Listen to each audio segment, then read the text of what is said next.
young lady has called, sir. I do not see people at this hour, Georges, no. No, sir. Does she give a reason for wishing to see me? She says Mrs. Oliver recommended you, sir. It's about a murder she might have committed. Might have committed? You mean she does not know? But this is not very satisfactory, Georges. But, on the other hand, it might be interesting. Help me to dress, s'il vous plaît.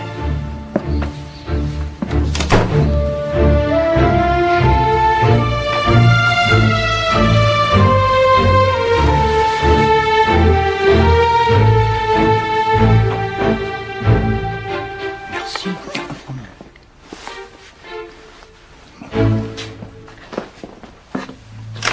This way, miss. Bonjour, mademoiselle. I hear you are acquainted with Madame Oliver. You wish to see me? Sit down, I pray of you.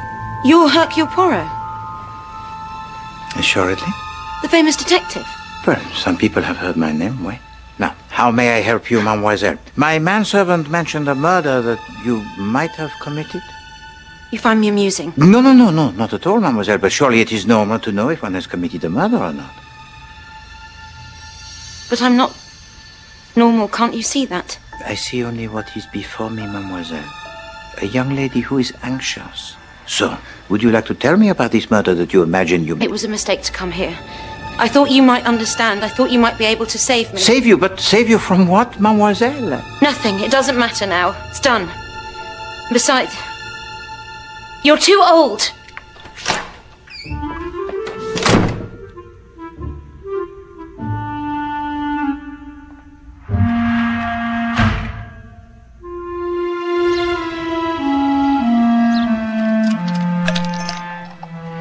Too old? How hurtful. No, not at all, madame. Girls are like that. Anyone over 35 they think is half dead. They've no sense, girls. You must realize that. But why did you suggest that she visit me? She seemed to think there'd been a murder. Where was this? The murder? Oh, no, the conversation. It was here, in the lift. She was completely distraught and in need of a sympathetic ear. Well, so this morning you meet in this lift this girl who is a stranger and immediately she confesses to a murder? Yes. Does sound like the plot of one of my novels, doesn't it? But you see, Monsieur Poirot, I'd met her before. Last night, in fact, at a party. Upstairs in their flat. She was the third girl. The third girl? Well, you know how it is these days. One girl takes a lease on a flat. Her friend joins her in second best bedroom, paying a little less rent. Then they have to find somebody for the room that's left. The third girl, that was her. Oh, the third girl. Tell me more about this party. Well, they were making such a terrible racket. Totally impossible to work. So I decided to join them. It was a party to celebrate the first girl's birthday. She's secretary to some businessman or other. Claudia Rees-Holland. Very pretty, very efficient.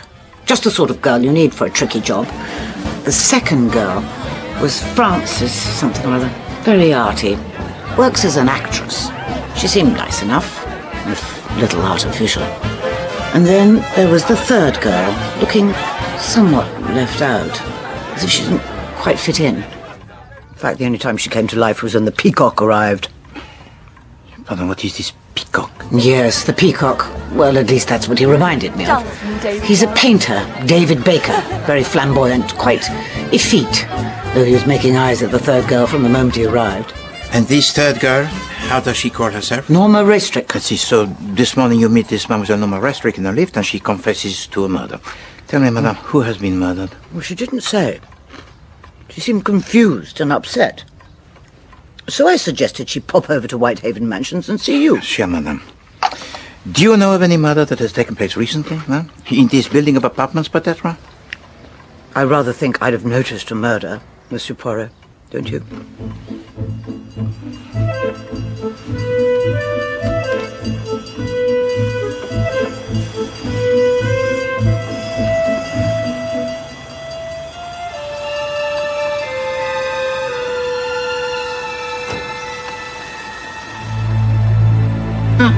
Inspector Nelson arrives. Perhaps we have our murder, madame.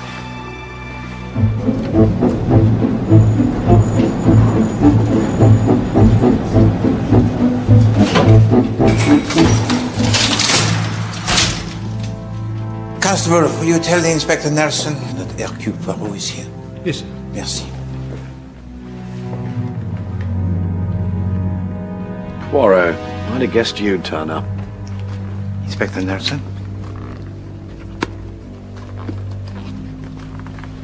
Took her own life, clearly. That is certainly the impression. Who was the unfortunate lady?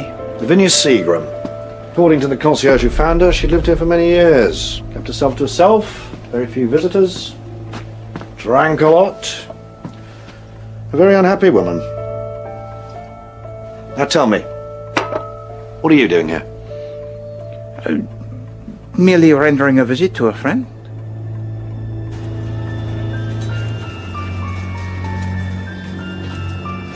A life so sad, huh? As was her death. Did she leave a note of suicide? It's business. And will you permit that I examine for myself her apartment? For what reason? Curiosity only. Curiosity, eh? Well, if you... Merci. Oh, one other thing, Inspector. Did the concierge know anything more about Mademoiselle Seagram? For instance, from where did she originate, or how did she live before she came here? Only that she used to work as a nanny. Merci.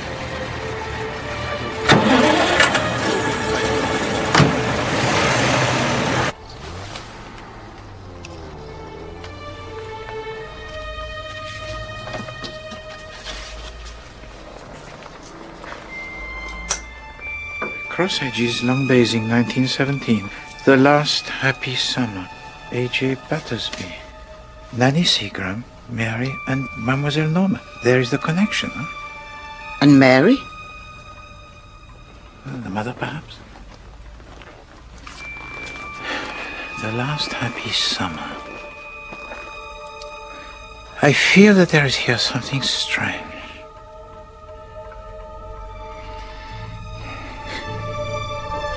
Norma, what are you doing in there?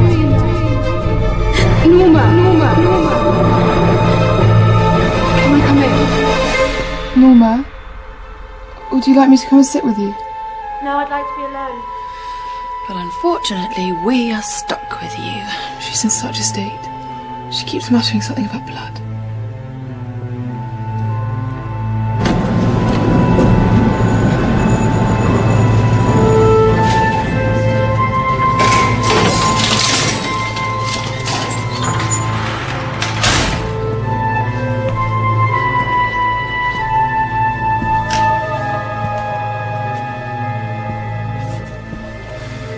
Good Lord. Poor Nanny.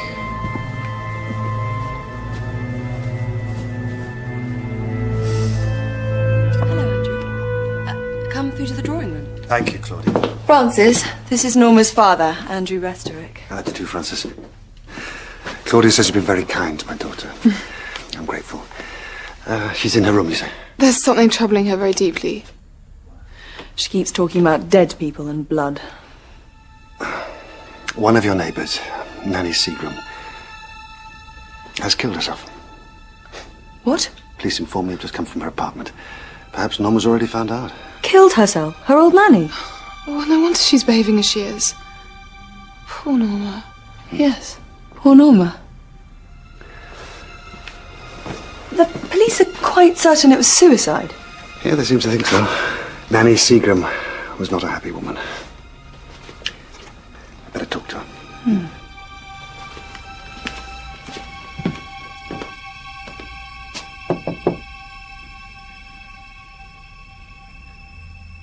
I was there. I killed her. You haven't said this to anyone else, have you? I said something to Mrs. Oliver, I think, and to an old man I met. But no one believes me. Because it's not true. Look, I think I can help you. There are places where you can get help for these morbid thoughts. An asylum, you mean?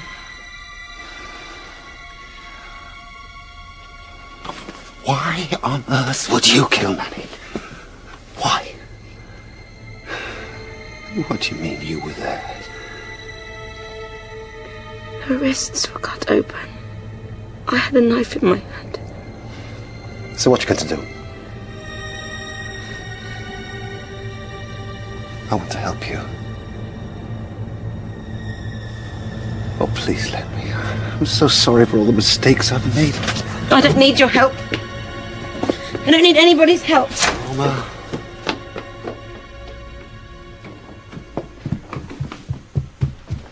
David, what are you doing here? I came to see you.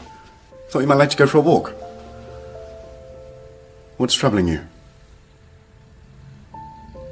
I think I'm losing my mind.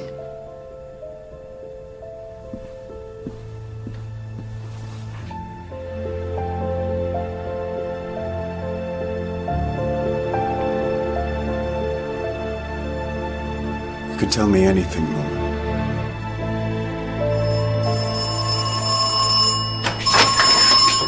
Yes, can I help you? Yes, I'm Ariadne Oliver, the novelist. Sorry, we don't buy or sell anything at the door. I was a guest at Claudia's party the other night. You're the woman who's always complaining about the noise. Only when you're dancing. I live directly below, you see.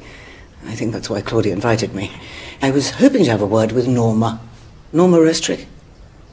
Susie, Norma and I were having a marvellous conversation about modern fiction, and she so sweetly said she'd like to read one of my poor efforts. So I promised to pop one round. And here you are, popping it round. So, you're the first girl and you're the second. Are you old friends? No, I answered Claudia's advertisement and rooms to that. And Norma? Why are you so interested in Norma, Mrs. Oliver? She seemed troubled about something. Do you know her well? Norma's father is my boss, Andrew Restorek. Ah, so that's how Norma happened to take a room here. He wanted you to keep a kind eye on her, I suppose. I suppose. Anyway, I'll make sure the book gets to her. So you have no idea where she is? Norma walks the streets a lot. She's a very introspective girl. She has a great uncle she's fond of. Perhaps she's gone to visit him in the country. No. Apparently, Norma doesn't go to cross hedges anymore. Her dear old doddery great uncle has a new friend, which of course means that Norma is no longer the centre of attention. Was that everything? Is there any more tea?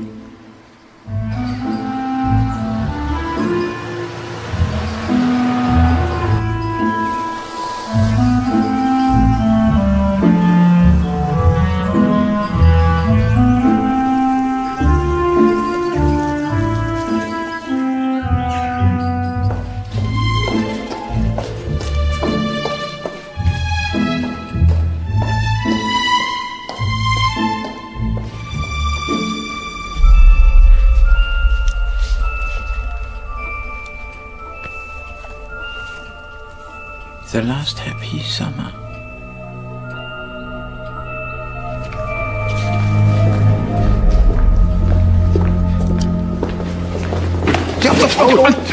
Excusez-moi. Ah, Hercule Poirot, the famous detective. She was right. You are too old. And you are? Baker. David Baker. Ah, Monsieur Baker. You are an acquaintance of Mademoiselle Restrick, are you not? You could say that.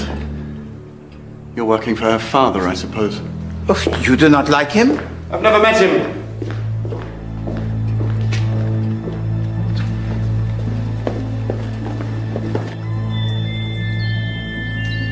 Your visitor, sir. Merci. Hello. Are you the chap from Belgium? Hercule Poirot? Are you? Sir Roderick, what a great pleasure it is to see you after all these years. Oh, yes, indeed. Yes, indeed. How long would you say? Your letter wasn't specific. I feared that you might have forgotten me. But it is not to worry. I merely happen to be in the vicinity of cross hedges. Forgotten you? Not at all, dear chap. Not at all. Sit down. Merci. We met in France, you say? Oui, in Normandy, during the Great War. Ah, what decisions we had to make, huh? You yourself, Colonel Reyes, General Abercrombie. And you were the little Frenchie. I was a little Belgian. Oh, yes, of course, of course. Those were the days, eh, Poirot? Do you ever see old Abercrombie? Well, here and there, oui, from time to time. Tell me, Sir Roderick, I could not help but notice in the hallway by the stairs A portrait so fine. Oh, yes, lots of those. This was a portrait of a woman so beautiful. And it seemed to me that there must have been at one time a companion piece hanging by its side. Once upon a time. Not anymore. Mary couldn't stand the sight of it. Mary was my favorite niece. Her husband, Andrew, ran out on her. Must be 20 years now. Mary took it badly. Destroyed everything of hers that reminded her of him, including that damn portrait. He's back now and full of regrets. Hell is the truth learned too late. Tell me, Sir Roderick, the husband, does he live here still? Andrew, no, he lives in London. Although he came to see me a couple of nights ago. Yeah, stayed all evening. Keeping me company, he said, while my secretary was in London. Couldn't get rid of the damn chap. Did they have children? One. Norma. And the mother? Mary Restrick has been dead for many years. Oh, Sonia! This is my secretary, Sonia. My eyes and my companion. Enchanté, mademoiselle. Hercule Poirot. Yes, I guessed as much. I read your letter. Oh. I'm afraid Sir Roderick tires easily. He doesn't normally see visitors. Ah, je suis désolé. I will detain no longer of his time, huh? I'll show you out. No, there is no need. I insist.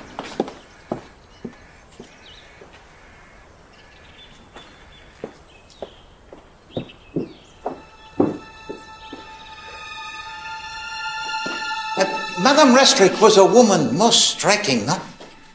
Evidently. May I ask, how did she die? I'm told she died suddenly. How sad. But her daughter comes to visit her granduncle, no? Norma doesn't come here anymore. But for what reason? I have no idea. Nobody ever comes here unless they have good cause.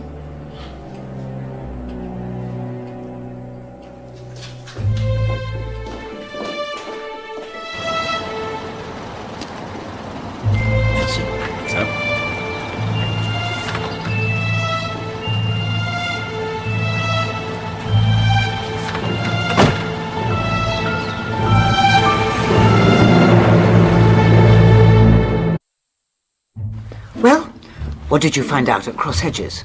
Nothing. How dreadfully dull. Not at all. The fact that Poirot discovered nothing means that there is a great deal that is being concealed. What did you find out? Well, the first girl told me Norma's had a falling out with her great-uncle. Something about a new friend he has. Ah, that I can understand. And the second girl? She spoke more warmly about Norma. Frances Carey, the Bohemian one. Right. No idea how to make a cup of tea. Where was the girl brought up? And you were with Mademoiselle Restrick all of the evening? It was the party. Right. She went to her room when the ice cream came out. Hurrah! Who would like ice cream? Ice cream? What a wonderful idea. Excuse me. I had a bowl and left. Didn't find anybody to talk to. Nobody seemed terribly interested in the fate of the modern novel. Well, not even the artist that you mentioned, this David Baker? Oh, he was far too busy for me. He spent all evening talking to Francis. It struck me they didn't want to be overheard by anybody. Oh, one more thing. Claudia Rees-Holland. She's secretary to Andrew Restrick, Norma's father. Oh, well, then it seems that I must make an appointment to see this Monsieur Restrick, no? What can I do? Nothing, madame. Nothing? No, nothing at all. Just to be careful, huh? Where there is murder, anything can happen. Murder? Who's been murdered? Well, Nanny Seagram, of course. So, you don't think she took her own life? No. Not for 1 second.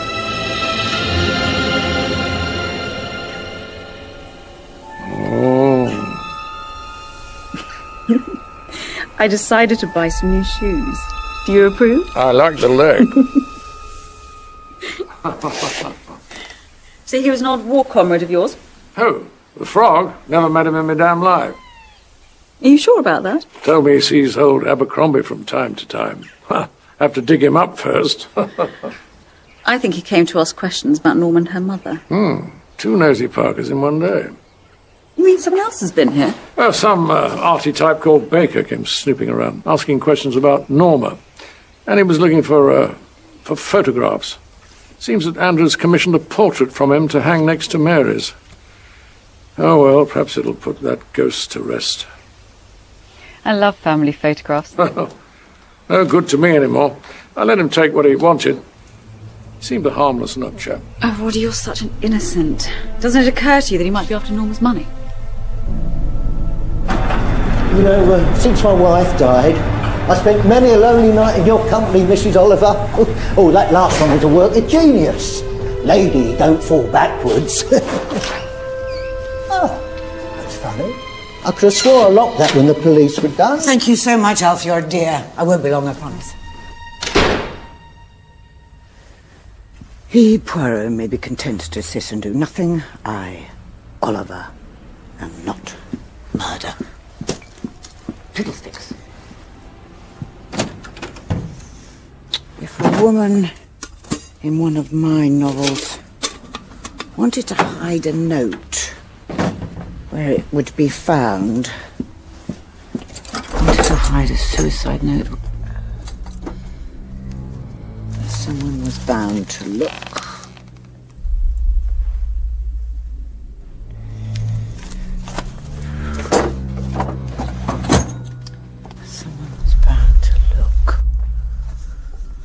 Someone was bound to look.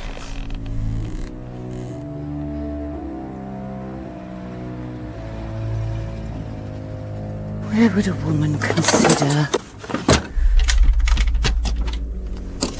an obvious place to look?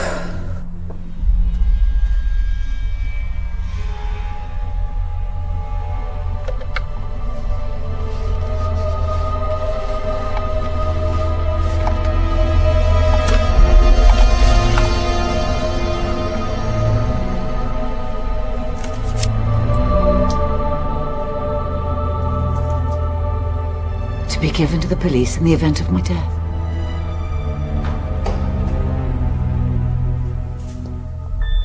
It's her. It's the third girl.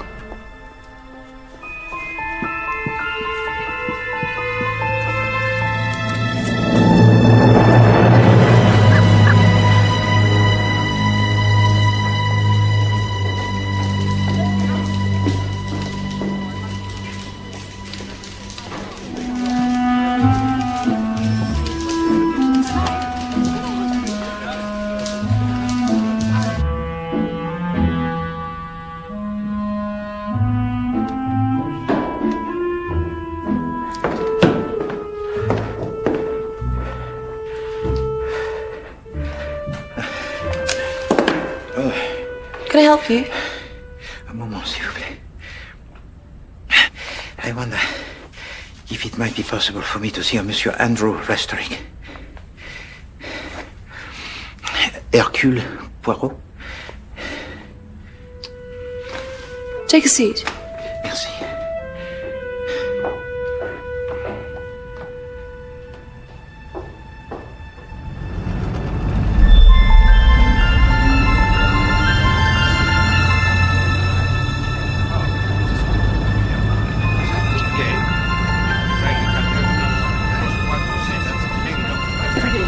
Tickets, please. Ticket inspection, all tickets, please.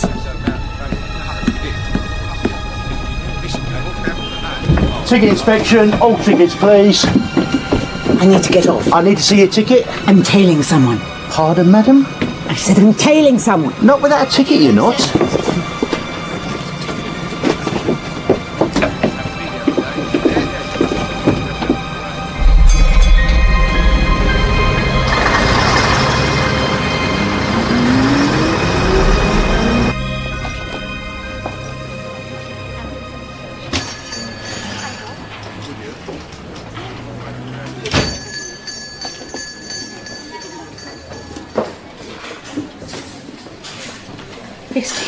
Bath bun and a cup of coffee, please. Sorry? Bath bun and a cup of coffee, please.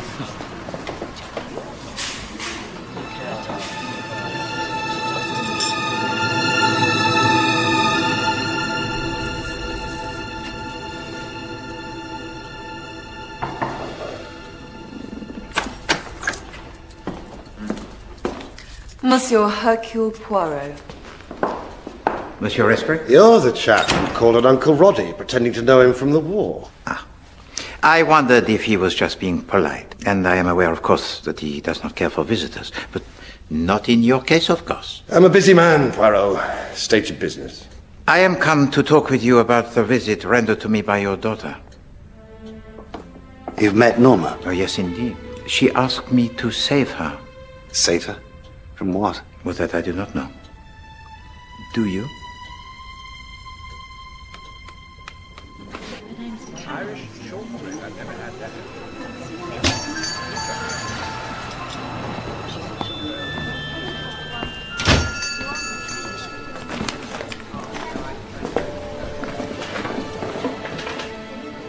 Hello.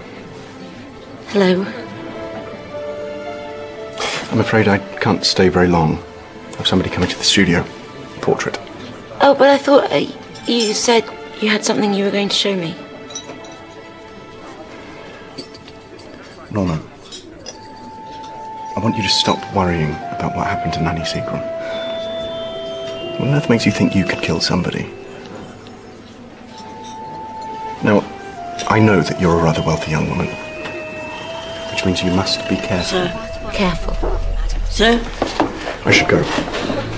But you'll hear from me again soon, Norma. Trust nobody. Not even me.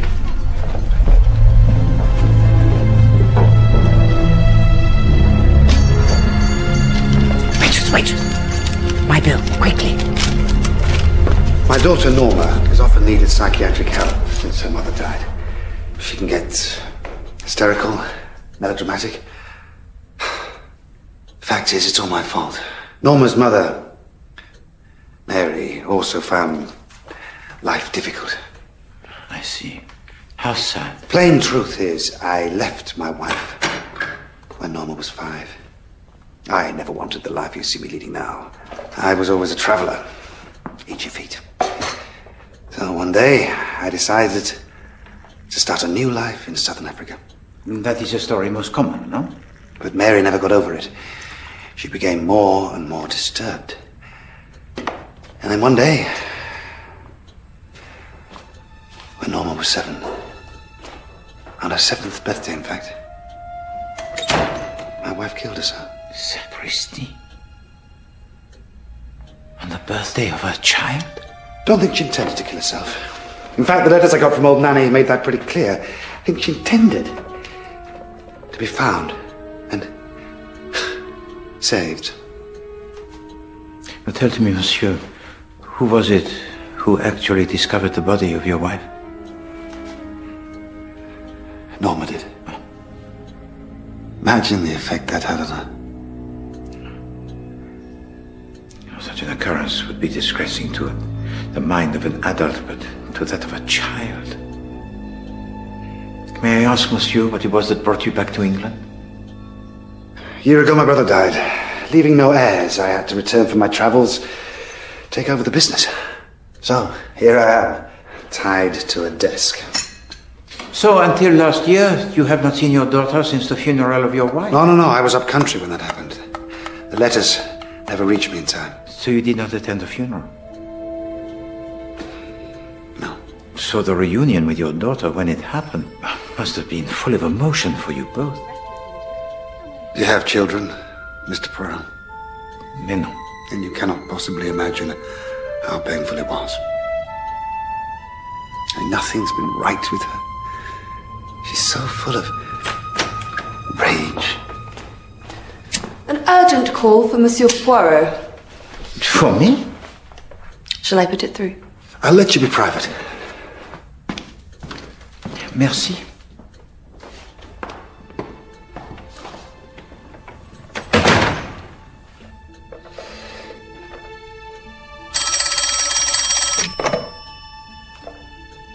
Hello? It is I, Poirot, who speaks? It's Daphne from the Mary Shamrock Tea Rooms. I think perhaps you have the wrong number. Oh, Mrs. Oliver said I was to speak only to you. So your Mr. George gave me this number. I've tracked you down, Mr. Poirot. I'm to tell you something urgently. Tell to me what? The third girl is in danger from the peacock. Peacock. And I was to tell you that Mrs. Oliver is now tailing the peacock to his studio. I understand. Thank you very much.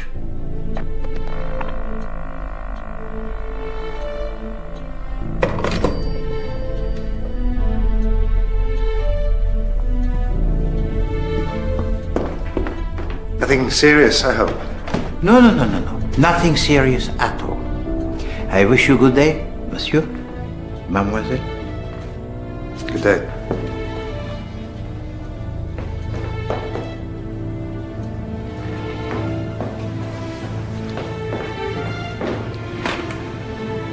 Is everything all right?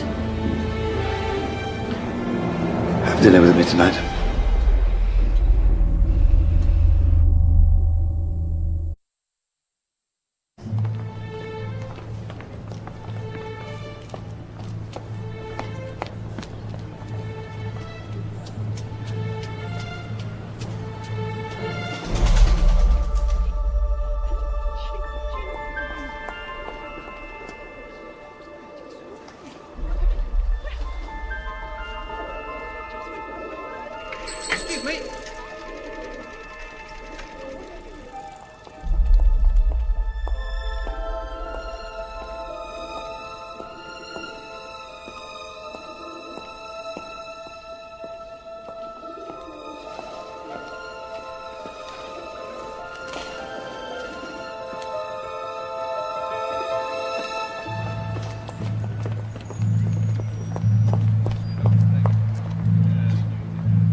I'm really not good at this. You're not, are you? Oh, goodness.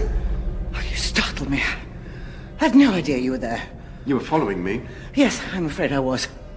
You see, I write books, I write detective stories, and I just got it into my head to see what it'd be like to tail a real live person in real live life.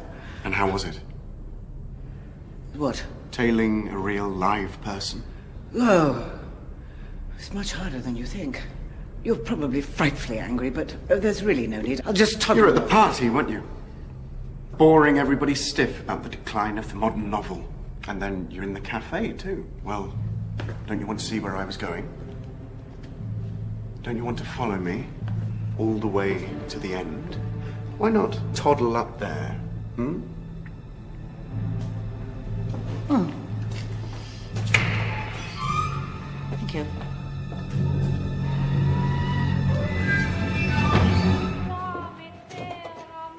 Come in. Don't be shy. Welcome to my humble abode.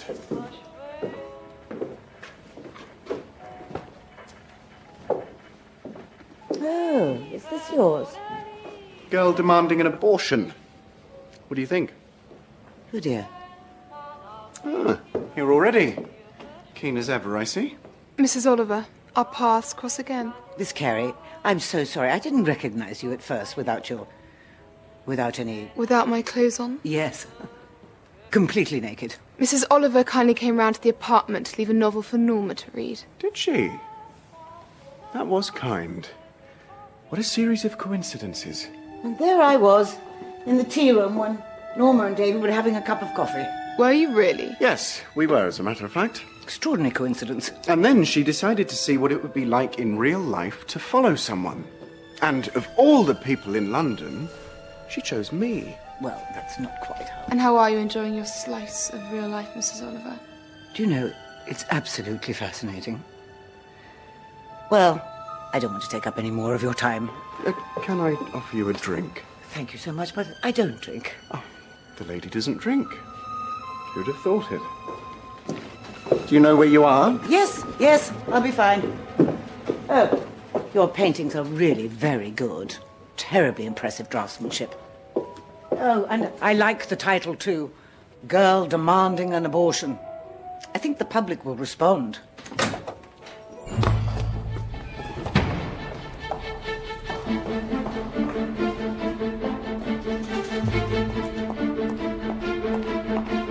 Right or left?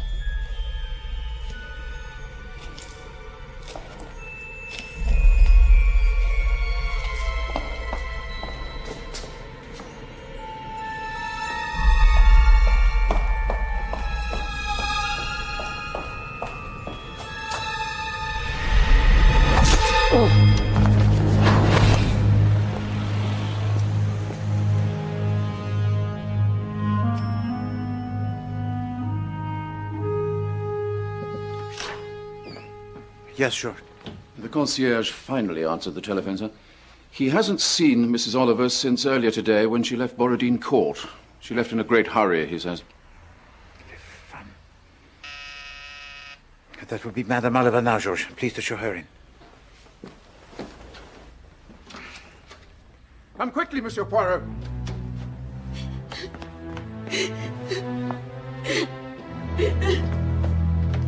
Can you save me?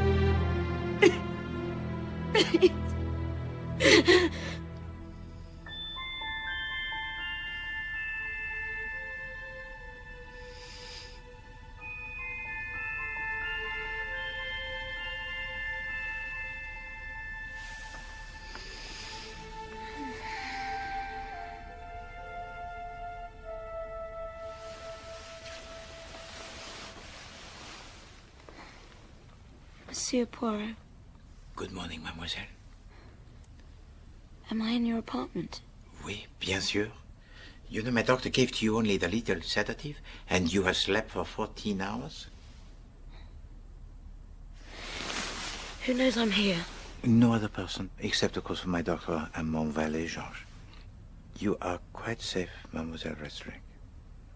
But why did you feel the need to see me about the murder of Mademoiselle Seagram? You believe me then? Nobody else wants to. I have no doubt that she was murdered. But tell to me, Mademoiselle, why do you feel that it was you yourself who murdered Nanny Seagram? Has anything of this nature ever happened to you before? No. I'd like to leave now. No, no, no. I implore you to stay. You came looking for my help, and that is what I am giving to you. I don't want your help. I want to go. But to go where? I can assure you, Mademoiselle, there is no other place that is safe for you just now. Do you feel close to your great-uncle, Sir Roderick? He used to have time for me, but now he only has time for Sonia. And how long has she been his companion? She arrived at Cross Hedges about 6 months ago. I see. When did Sir Roderick lose his sight? It was never good. It failed completely about 10 years ago. Excuse me, sir. Parfait. Georges Monvalet is also the chef exceptionnel. Please to eat, mademoiselle. We need you to be strong over the next few days. Why? Just eat and we will talk some more.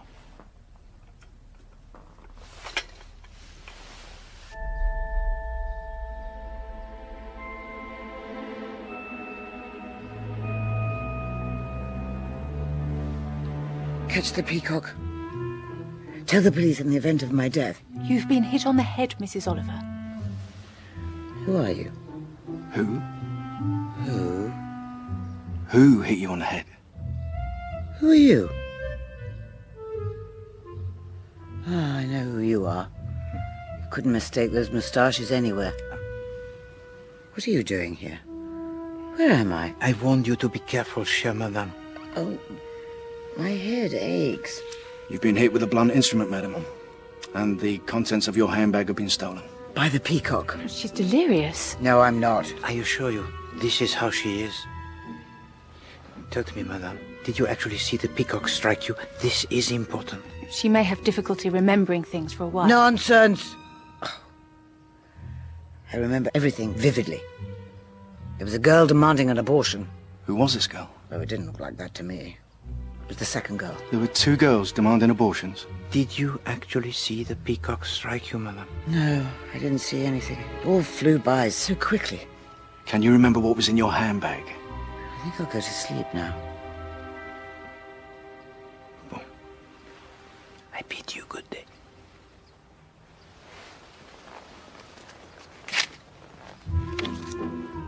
Was it the peacock that flew by quickly? They jump, don't they? You have a visitor, sir. George. Sir Roderick Horsfield and his secretary. Sir Roderick? Indeed, sir. Oh, thank you, dearest. Great pleasure to see you, Sir Roderick. Mademoiselle. Monsieur Poirot, a delight to see you again. Wonderful thing, the telephone. Rang a friend, top brass, Scotland Yard. Tell me all about you. I am gratified that you even remembered my name. Please to sit. Sonia remembered it. Little chap, big moustache. Apparently, you're our #1 sleuth. I have not been entirely unsuccessful in my profession. That's the ticket. Got a job for you. But I regret that my time it is fully occupied at the present. Looking after Norma, aren't you? I do not remember saying that. You asked questions about her? You can't fool Sonia, you see. No, indeed. Anyway, don't think you can solve the Norma problem. You can't. No one can. Poor girl's had a screw loose all her life. But Norma will be fine, as long as she can hold on to her money. And why should she not hold on to her money? Because there's a nasty little blighter called David Baker. Daub's canvases. Sonia and I think he's after the money. I want you to find out as much as you can about him. I'll pay you handsomely. I will try. And in return, perhaps you might help me. What does it mean to you, the name A.J. Battersby? Why do you ask about her? She is a woman, then? Oh, yes. Yes, she's a woman, all right. She taught Norma privately for a few months when she was a little girl. Ran her own school after that. We sent Norma there after her mother died. She couldn't stay at Cross Hedges, you see. Ah, yes, I see. Merci. Oh, yes. We're having a little house party this weekend. Perhaps you'd like to come. I would be most honored. Do you have a woman in tow? No. Well, bring her along anyway. Can I rely on you, Poirot? Yes, of course, Sir Roderick. Au revoir, mademoiselle.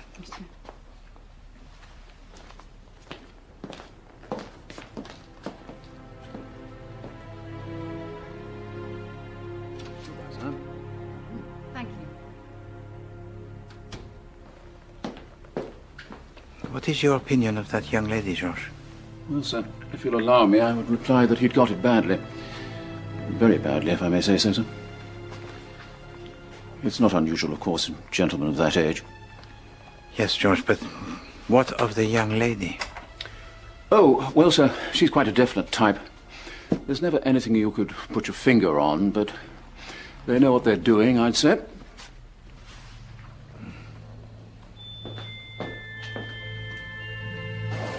On the street. Well, what do you make of that? The little frog's not nearly as brainy as he thinks.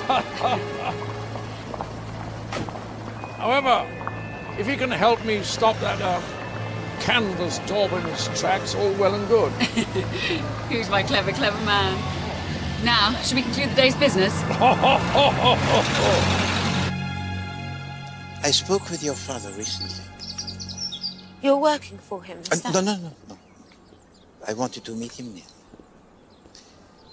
He told to me that he asked Mademoiselle Claudia Rees-Holland for you to be the third girl. He didn't have to ask. The company owns the apartment. And nannies, of course. And you and Mademoiselle Rees-Holland have become friends? I have no friends. I thought I had David. Monsieur Baker. You have fallen very much in love with him. I was just being silly. It was naive of me to confide in him. You know, Norma, you really are a lovely girl. Especially when you smile. Is my heart supposed to melt now? He must have thought me an easy catch.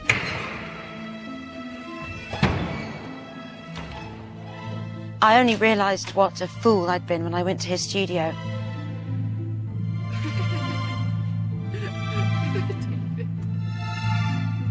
Norma, this isn't what you think. Mademoiselle, your father told to me about the day your mother died, and that she killed herself, and that the tragic nature of her death has marked you deeply. I beg of you, mademoiselle, can you tell to me exactly what you remember about that day so terrible? We're late already, Norma. She was so very insistent, your mummy said. Very strictly. Please. Just one ice cream. Mummy won't mind. It's my birthday. She wants to return promptly to be ready for the party.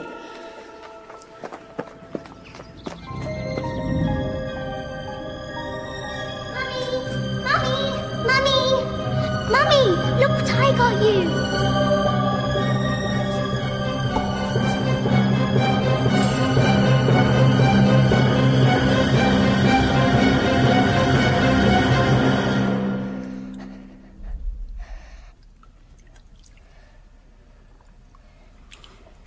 Can you save me? But I couldn't save her.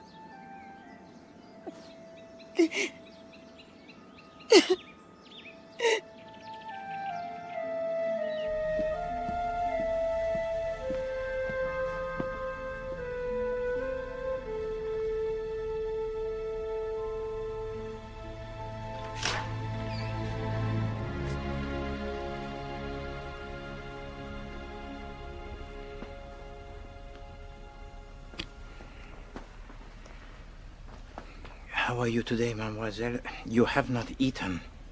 You have been very hospitable, Monsieur Poirot, but I should leave. But if you left now, where would you go? To cross hedges, perhaps? Yes, all those happy memories. Well, surely there were some happy times? Times when there was a smile on the face of the little girl?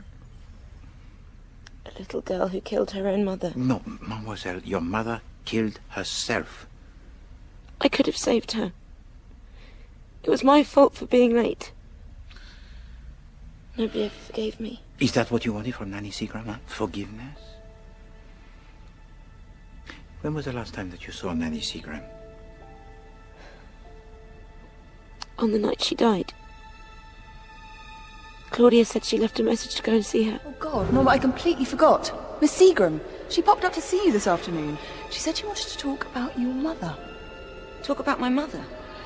And can you remember exactly what happened? For instance, did she open to you the door? I can't remember. No, she didn't answer the bell, but the door was open. And what did you find?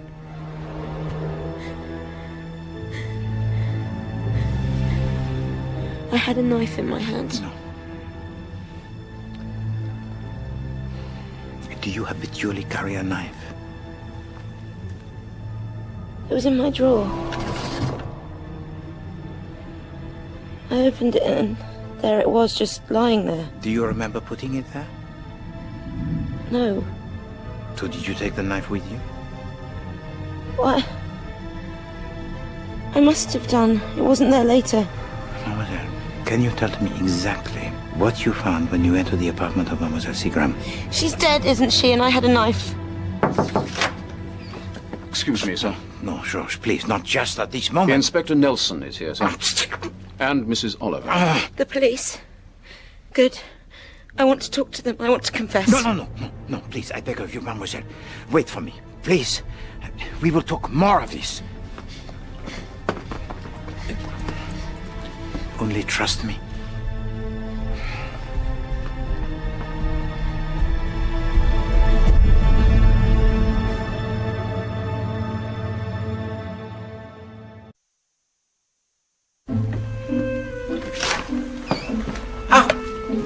Madame Oliver.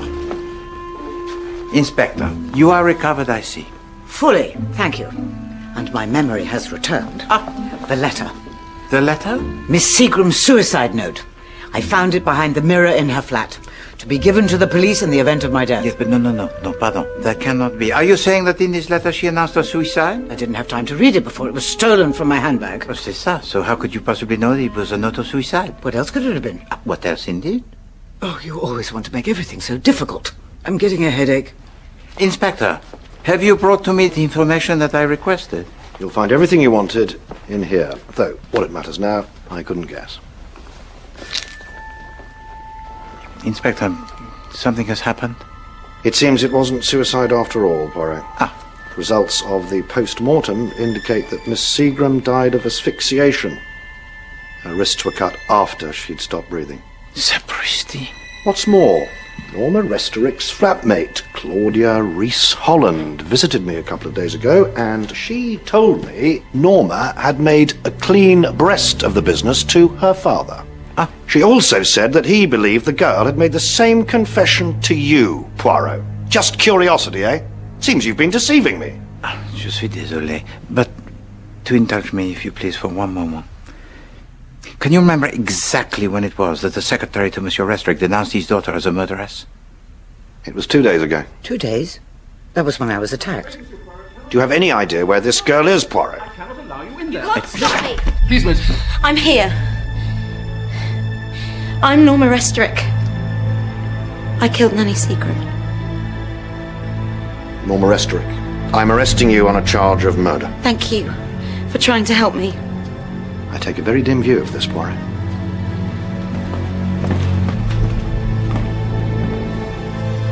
If you will, sir. The first time I clapped eyes on her, I thought the young lady had birds in her attic. Thank you very much, George. Coffee for 2, if you please. Now then, there are a lot of things I'd like to know. Am I to understand that Norma Restrick has been with you all this time? Oui, bien sûr. Where else? You seem completely unconcerned at her arrest. Not at all. It is unfortunate. She would have been much more comfortable remaining here under my roof. And what is that? This answers a question that has been troubling me ever since I made a visit to Joshua Restrick Limited. And what is this fascinating question? Was simply this. When I arrived there, Mademoiselle Claudia Rees-Holland was sitting at her desk repairing her maquillage, and in front of her there was no correspondence, no files. And for the duration of my visit, the telephone, it sounded only once, and that was for me, from Mademoiselle Daphne, on your behalf, from the Mary Shamrock tea rooms. And so I asked the good Inspector Nelson to make the inquiry. And? Joshua Restrick virtually ceased trading as a business. It is now since 2 years, after many years of decline. Oh, do stop. You're making my head ache again, and you know that's bad for me. Chère Madame, have you ever seen the girl smile? Smile? Why, yes, when she saw David Baker. And did he? Did he what? Smile at her. I mean, did he look her in the eyes? He never took his eyes from hers. Does it matter? But of course. Well, I think he's unreliable. He was going to show Norma something at the tea rooms, but of course that never materialized. And does it still not occur to you that she might be exactly what she appears to be? I mean, criminally insane. Chère Madame, if you want to know the real truth about Mademoiselle Norma Restrick, you will accompany me on a journey. Thanks to the inquiries of the good Inspector Nelson, we will meet a very old friend of hers. Would 4 aspirin be too much to take, I wonder?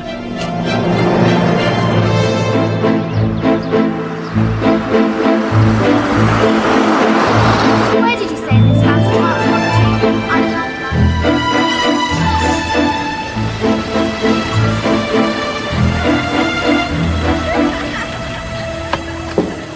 I was intrigued by your telephone call, Monsieur Poirot. I have heard of you, of course. Merci. But I should like a little more information before we talk. Yes, indeed. Eh bien, Madame Battersby, this Mademoiselle Norma Restrick rendered to me a visit, and she requested my assistance with, well, some difficulties that she has She's encountered. been charged with murder. Murder?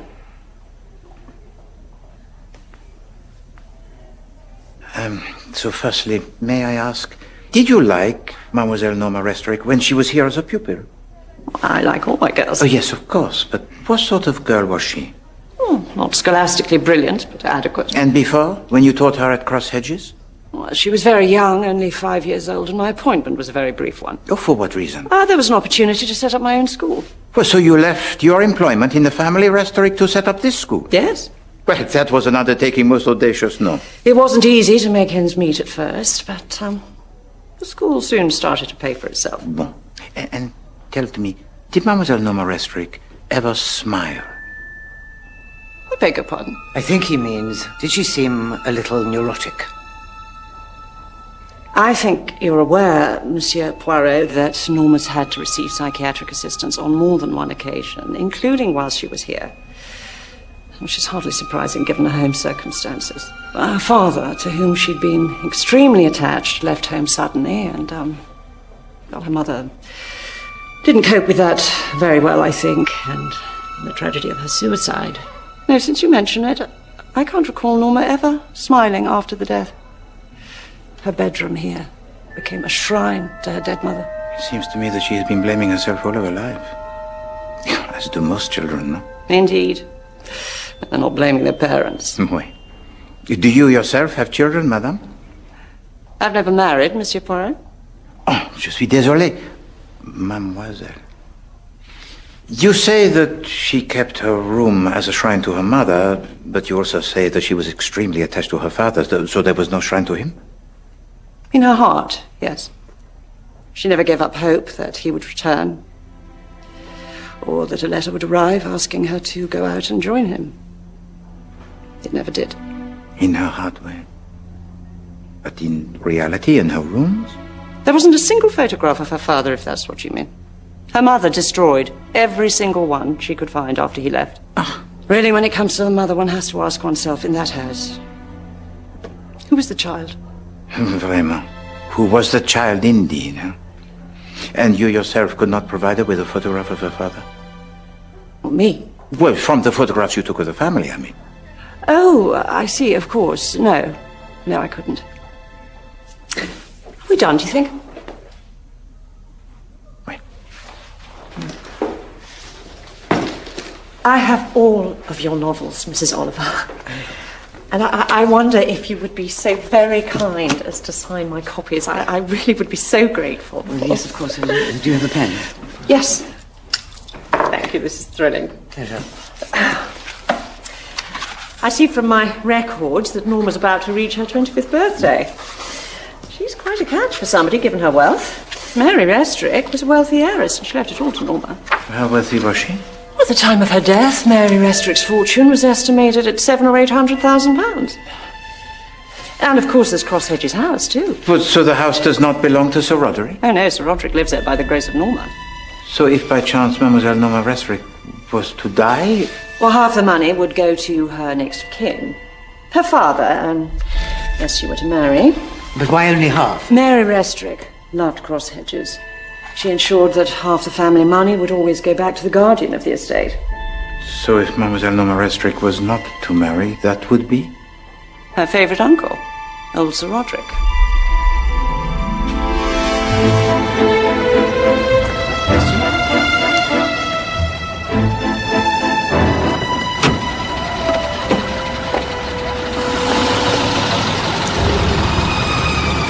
This Sonia woman you told me about. She's obviously hoping old Roderick will come into Norma's mother's money. Didn't you tell me Sir Roderick asked you to flush out David Baker? I said, it seems to me I heard that you, you madame. I am thinking. It is my custom. Oh, is that all? What about? Tell to me, madame, when you entered the apartment of Nanny Seagram, against the advice that I gave to you most expressly, but let us overlook that for now, how did you gain the entry? Oh, Alf, the concierge. He'd do anything for me. He's my #1 fan, he says. How gratifying. He let you in? Yes, but in fact he didn't need to. The door had been left unlocked. I see. And once inside, you just discovered a letter? And I didn't tell you how. No. It was terribly clever, although I say it myself. I simply asked myself, where would a woman hide? Yes. But did anything else happen? Well, for a second I had the feeling that someone was there in the apartment. But of course I imagined it. Anyway, I said to myself, where would a woman hide? Wait. Are you sure that there was no other person? Does it really matter? This is of the utmost importance, madam. Oh, you really are the most maddening man. I couldn't say for certain one way or the other whether someone else was in the apartment. I rushed out, chasing after the third girl. Bon. All is becoming clear.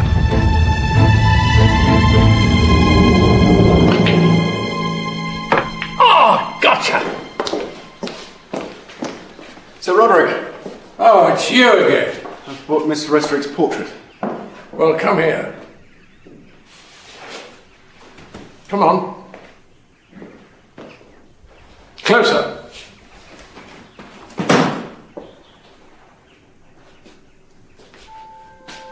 You know, Sonia thinks you're a bad egg. If that refers to me and Norma, I can assure you I have only her best interests at heart. Yes, I can see that now. You're not going to be any trouble at all.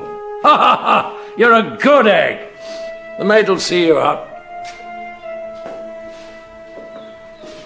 And you can leave that thing here. Oh, damn.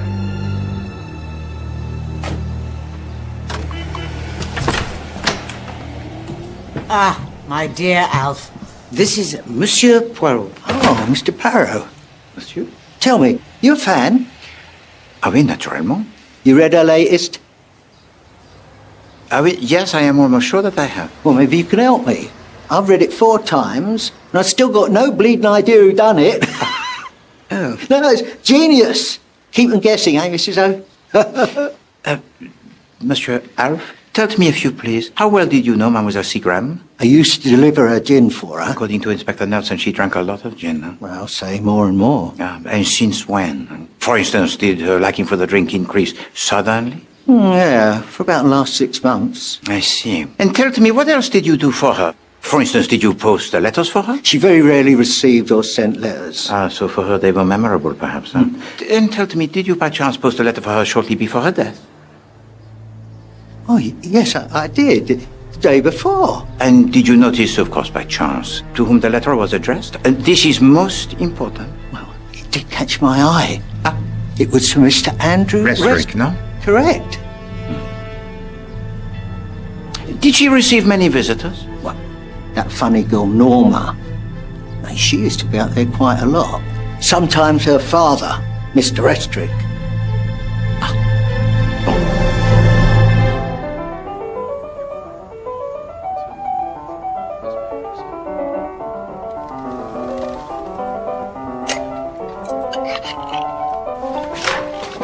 A visitor, sir. Monsieur Baker, I was expecting you. Merci, Jules.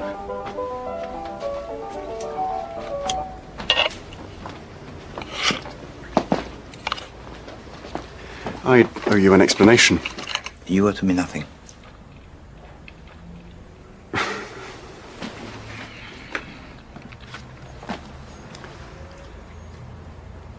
I'd like you to look at this. I assure you that there is no need. I know what it is, and it is not I who needs to see it.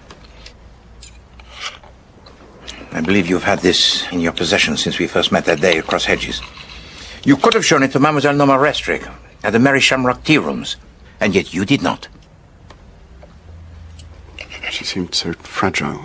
I didn't know how she might react. Monsieur Baker, Mademoiselle Norma is not her mother.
If I told you I was in love with you, would you believe me? Sometimes we see what isn't really there. Nothing happened between me and Francis.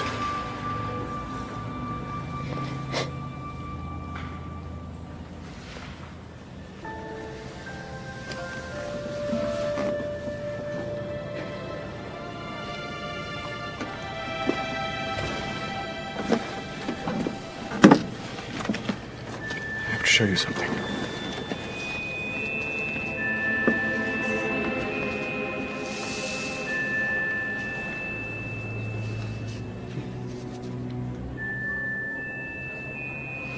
Mademoiselle, I asked you to trust me. Will you?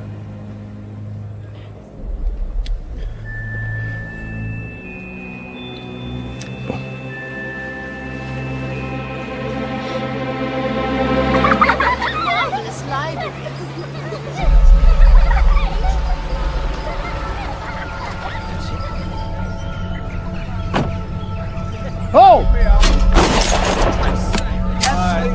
Watch this. I'll do it blind.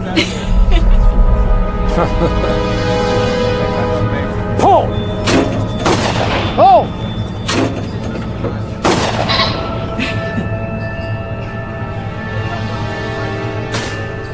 Look over there. How are you, Mrs. Oliver? Oh, Mademoiselle. I do hope you've recovered. Oh, from the bump on the head. No. From the shock of seeing me in the bath. If the painting in the hall is anything to go by, Mr. Restrick's first wife was quite a looker.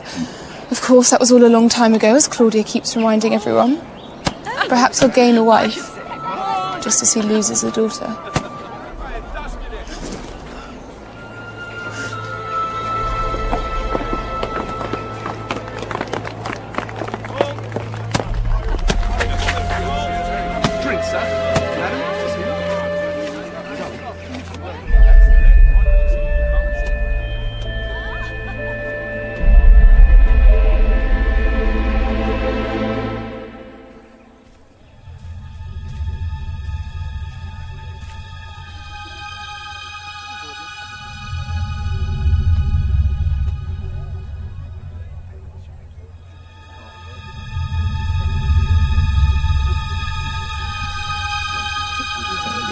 Thank you.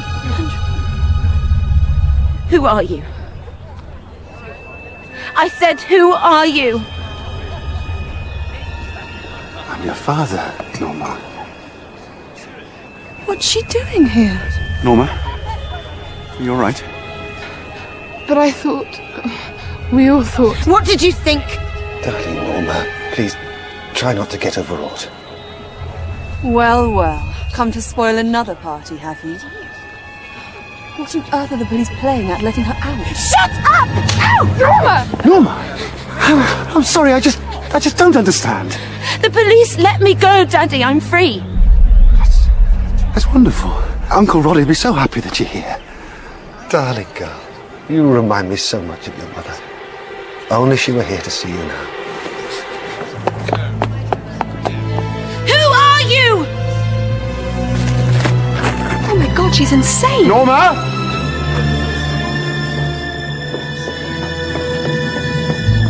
Is she all right? Parfaitement. She's dealing with the memories that haunt her. But is she strong enough to go through this? Let the game be played out.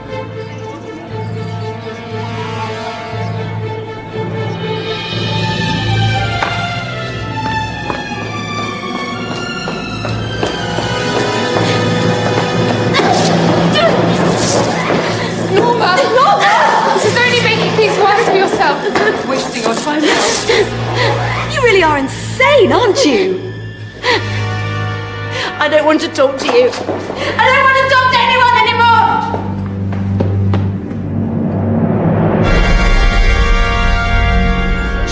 David, darling. May I interrupt? Quieten down, please. Sir Roderick wishes to speak. Oh, thank you.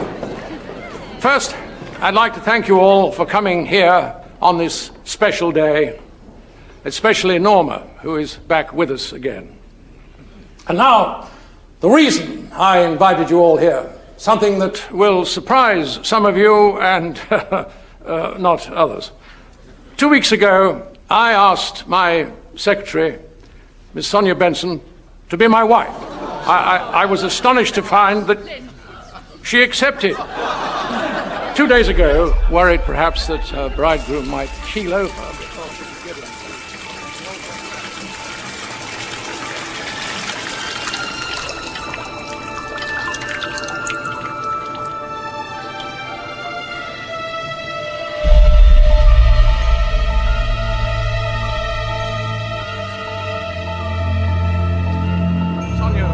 A very willing knight of the realm to accompany her to a registry office where we were married. So raise your glasses, ladies and gentlemen. The toast is Lady Sonia Horsfield. Lady Sonia Horsfield. Lady Sonia Horsfield. Are you happy, Sonia? Happy now, are you? Very happy. Are you? Because you've made me the happiest man in the world.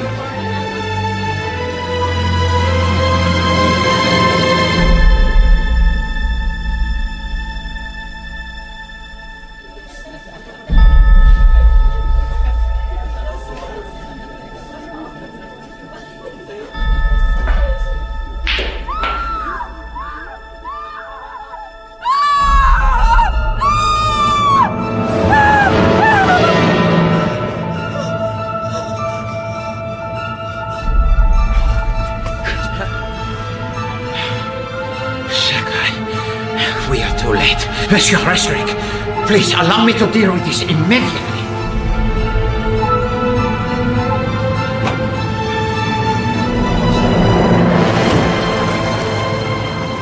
How could we not see this coming?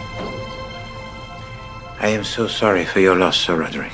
This is indeed a tragedy, most terrible. I still can't believe it. Except, of course, for one person. And I refer to the person who had hoped for and encouraged this tragedy for a long time. Who could possibly wish Norma dead? Who indeed? Huh? Perhaps you yourself, Lady Sonia. In the terms of the legacy of her mother, your new husband inherits half a portion of the fortune of Mademoiselle Norma. Or perhaps Mademoiselle Claudia, who despised her in a manner that was so obvious, and who had the hope of marrying her father, who also inherits a half share of the fortune of his late wife. Or Mademoiselle Frances Carey, who had become so infatuated with the young man who was so loved by Mademoiselle Norma Restrick, Monsieur David Baker, whose love for her seemed to increase the more he discovered how wealthy she was. But in order to answer this question, it is necessary to ask another. So let us go back to the very beginning. Who wished to kill Nanny Seagram? Oh, please. This is not the time or place. Norma confessed to that. I think that's why she... And what is all this in aid of? Sir, I'd ask you to allow Monsieur Poirot to speak. Merci, Inspector Nelson. When Mademoiselle Norma Restrick rendered to me the visit, she said that she might have committed the murder and asked me to save her. Now, I would suggest that those are the words not of a murderer, but of a victim. Was Nanny Seagram murdered, or was it, as the police seem to assume too easily, the suicide? I could not be sure of the answer. But an inscription on the back of a photograph. Cross Hedges, Long Basing, 1917. The last happy summer. A.J. Battersby. Caused me to suspect that the death was somehow connected with some trauma in the lives of Mademoiselle Norma Restrick and the Nanny Seagram. So, I made a visit to Cross Hedges, and I learned there something crucial to my investigation. I made the acquaintance there of Monsieur David Baker. Why was he there? Well, according to Sir Roderick, he wanted some photographs of the family because he was about to execute a portrait of Monsieur Andrew Restrick as a young man, a man of whom he spoke to me with great cynicism and said most revealingly, I've never met him. was a thing most strange to say, n'est-ce pas, monsieur?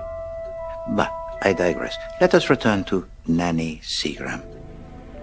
A woman who is old, who is vulnerable, who had a problem with drink, which, according to the concierge, increased since the arrival from South Africa of Monsieur Andrew Restrick. I wondered why. Well, she was, of course, entirely dependent on the goodwill of the company Restrick for the roof over her head. But she had no need to worry. For you had reason, Moussin, to be grateful to her. Had you not, monsieur? For all her service to the family, yes. Oui, and also for helping you to impersonate a man who was dead. A man who was dead? The inquiries of Inspector Nelson confirmed my suspicions only yesterday. And today, I received a telegram from South Africa confirming the death of Monsieur Andrew Restrick. It is now since 1 year. So, monsieur, as Mademoiselle Norma Restrick demanded of you today, I, Hercule Poirot, also demand of you. Who are you? My name is Robert Orwell. Andrew Restrick was my good friend. None of this was ever meant to end in death.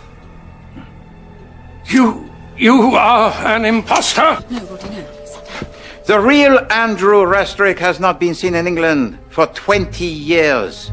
His wife, whom he abandoned, had destroyed every image of him she possessed, and was now dead by her own hand. So Roderick, alas, had lost his sight, and his daughter, Mademoiselle Norma, had not seen him since she was 5 years of age. There was now only one person who could give away the game. Nanny Seagram, threatened with eviction if she attempted to expose you, and bribed with a supply seemingly without end of gin, she had fallen in with your plans. Oh, now you are free to take over the business. Now you would sell it to the highest bidder. You're wrong, Poirot. The business was worthless. Oui, d'accord, but you could not have known this before you left South Africa, for why else would you come here? I never murdered anyone. But you had the motive. Fearing that Nanny Seagram was about to expose you, it was necessary perhaps to silence her. But then, when Mademoiselle Norma Restrick confessed to the murder, you suddenly realized that, as Sir Andrew Restrick, you were next of kin. You would now inherit half the legacy of her mother. So you stood by in silence and let her. You are now within, inches of becoming the millionaire. One might even say the length of the rope of the hangman. But now this fortune will not go to you, monsieur, an impostor who has been revealed, but to Sir Roderick. My husband doesn't care about that. He just wants Norma back. You monster, how can you do this? No, 1 second. Inspector, there has recently come to my attention some information that is new. There is one other person here who has the claim to the fortune of Mademoiselle Norma Restrick. The photograph that I discovered in the apartment of Nanny Seagram was taken by the former tutor of Mademoiselle Norma Restrick, a Mademoiselle A. J. Battersby. I paid a visit to her school where she is now the principal. And I found there a woman full of emotion about a child who had been abandoned and a man who had deserted them both. She never gave up hope that he would return, or that a letter would arrive asking her to go out and join him. It never did. And a woman, moreover, who misled me about dates. She told to me that she had moved straight from her employment as the tutor to Mademoiselle Norma Restrick at Cross Hedges into setting up her own establishment. But that was when Mademoiselle Norma was 5 years of age, and that is now since 20 years. But Meadowfield School, it was only established, it is now since 18 years. So what was she doing in the 2 years in between? And why had she left her employment at Cross Hedges after so brief a time? Now, I would like to ask you, Sir Roderick, to confirm my suspicions. The reason why Mademoiselle Battersby left Cross Hedges so abruptly was because she had fallen in love with Andrew Restrick and conceived by him a child. Am I correct? Yes, Poirot, you are correct. She left suddenly. Disappeared for 2 years. C'est ça. So she went away secretly. Bore the child. A girl. The half-sister to Mademoiselle Norma Restrick. Is that not so, Mademoiselle Carey? Or should I call you Mademoiselle Battersby?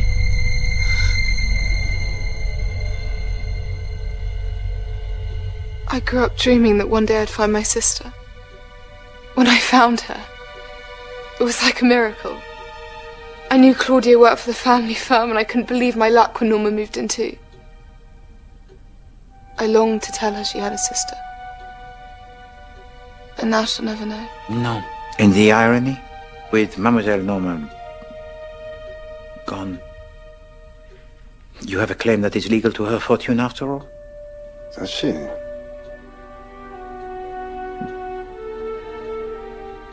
But nothing can bring Norma back, can it? No. Nothing can bring back Mademoiselle Norma. Constable?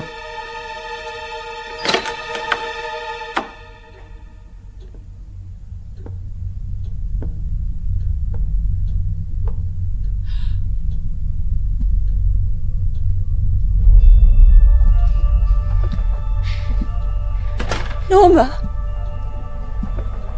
But you're dead. I saw you dead. You saw what you wanted to see. Messieurs, dames, it is now the time for Poirot to unveil to you the truth. When Mademoiselle Restrick drew her bath this evening, Mademoiselle Carey saw this as the opportunity irresistible of replicating the circumstances of the suicide of her mother. But knowing this was going to happen, I took a precaution.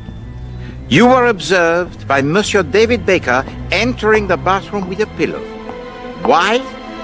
In order to smother her. This is risible. Why would I ever do such a thing to my sister? What revenge more sweet could you have on a man who had abandoned you than to steal the inheritance of his daughter who was legitimate? The inheritance of your half-sister that was so privileged and by you so hated. When your mother learned that Monsieur Restrick had returned to this country, she went to confront him. But she found there instead the impostor, Monsieur Robert Orwell, and most regrettably, she shared this information with you. And recognizing this as the opportunity for which you had wished so long, you, Mademoiselle Frances Carey, unbeknown to your mother, confronted the impostor, Monsieur Orwell, and insisted that he join in with your plan so terrible. You wished to steal the inheritance of Mademoiselle Norma Restrick by driving her to suicide or insanity. And in order to achieve this end, you had Monsieur Orwell install her in the building of apartments that also housed Nanny Seagram, a woman whose very presence would remind her of the guilt she felt over the suicide of her mother. You calculated the effect that this would have on a mind so fragile, and you, as the actress with aspirations, of course you would play the part of the friend so loving and so supportive, And poor Mademoiselle Norma Restrick, who is now so frail, had become your prey. You, oh, of course, you were always there for her. Norma, would you like me to come and sit with you?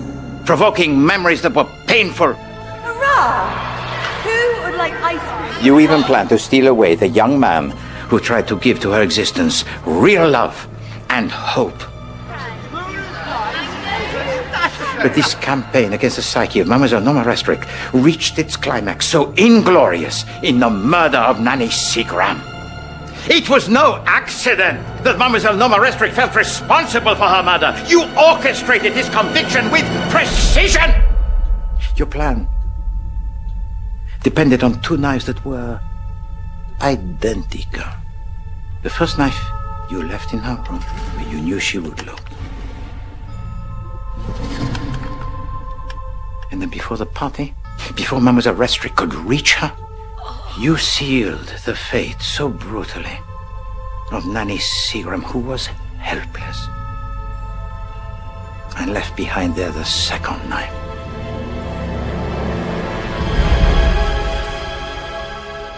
And then once you had learned that Mademoiselle Norma Restrick had discovered the body, simply you had to remove the first knife that Mademoiselle Norma had left in her drawer. And now, with her mind in a state of total confusion, Mademoiselle Norma Restrick was fully convinced that she had committed the act, and she was headed now perhaps towards the suicide. But when she confessed to the murder, the result would be the same. She would hang And when she was released from prison this morning, there was only one option open to you. To hurry along her death. But I, Hercule Poirot, had promised to himself to save her. And the only way I could do this was to kill her before you could.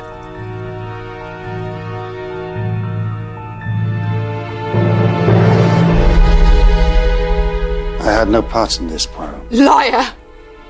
In the murder of Nanny Seagram, Monsieur, no. For an affair you had provided for yourself an alibi that night. But I did wonder why someone wanted to be somewhere else in a manner so obvious on the night of the murder. That night you were here, you knew what was going to happen? Naturellement. How? Because the killer was his accomplice, Mademoiselle Frances Carey. Excuse me a moment. Can you explain why one of them decided it was necessary to attack me? Well, Madame, all this hinges on a letter that was written by Nanny Seagram. She could endure the pretense that Monsieur Orwell was Monsieur, but the sheer wickedness of this new conspiracy proved too much for her. So, she wrote you a letter, did she not, Monsieur? Threatening to denounce you if you did not desist. And in order to protect herself from your retribution, she hid a copy of that letter to be read in the event of her death, and told to you that she had done so. So now, in your eyes, Mademoiselle Carey, Nanny Seagram had to die, and that letter had to be retrieved. But Madame Oliver had got there first. It could not have been Monsieur Orwell or Mademoiselle Claudia who had observed Madame Oliver retrieve that letter so incriminating, for they were with me. No, Mademoiselle, it was you yourself who observed her and called Monsieur Orwell to inform him of this fact. And when Mademoiselle Daphne from the Merry Shamrock tea rooms telephoned to me to inform me of the whereabouts of Madame Oliver, you were listening in? Oui, bien sûr. I heard the click as you replaced the telephone receiver a second or two before I did. And now you knew exactly where was Madame Oliver.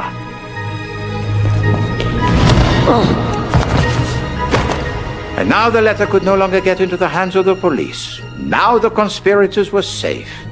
Whereupon Mademoiselle Claudia denounced to the police the pauvre Mademoiselle Norma Restring. He took me to dinner and asked me to do it. He said he couldn't bring himself to denounce his own flesh and blood. Oh, God, Norma, I'm so sorry. It was all his idea. Can't you see that? Oh, you're a terrible actress, Frances, and I'm a fool. I warned you that your hatred would get in the way, that you wouldn't listen. Miss...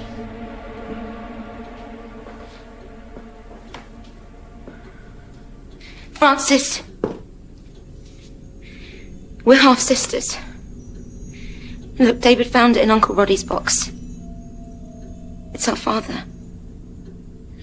I see no resemblance. What happened to my father? An accident while we were up country together. He was a good chap. I always liked Andrew. Have you nothing to say to this poor creature you tried to destroy? Is there not one impulse that is honest, human even, in your heart so black? What would you have me say?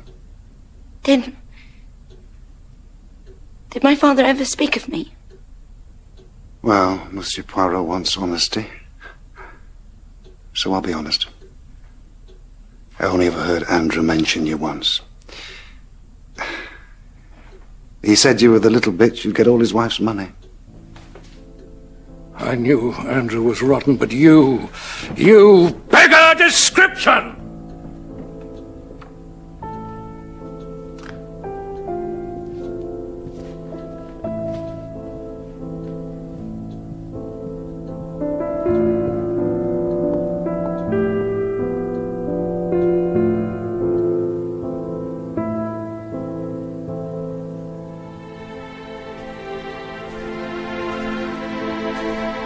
Norma?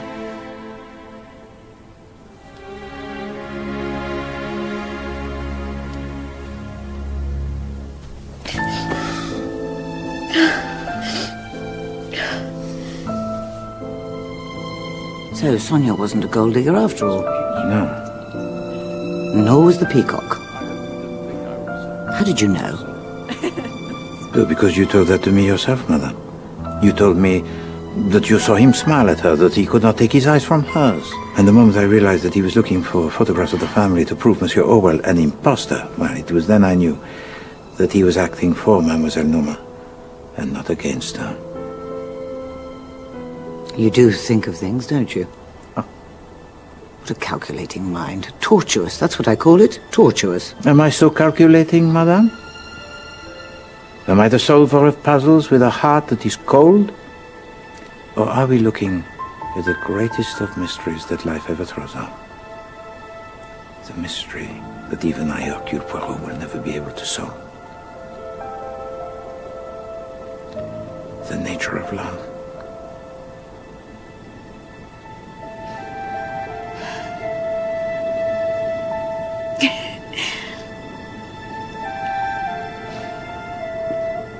She smiles.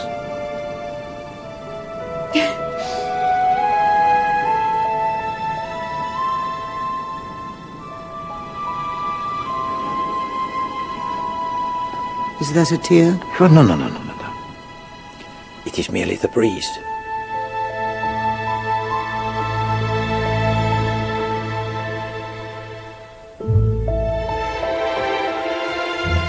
Well, if you want to investigate further, you'll find that the Agatha Christie Poirot Collection 7 will be available soon in-store and online. And there's more drama tomorrow at 9. Is George guilty of fabricating evidence back in the 1960s? The thrilling place of execution continues here on ITV1.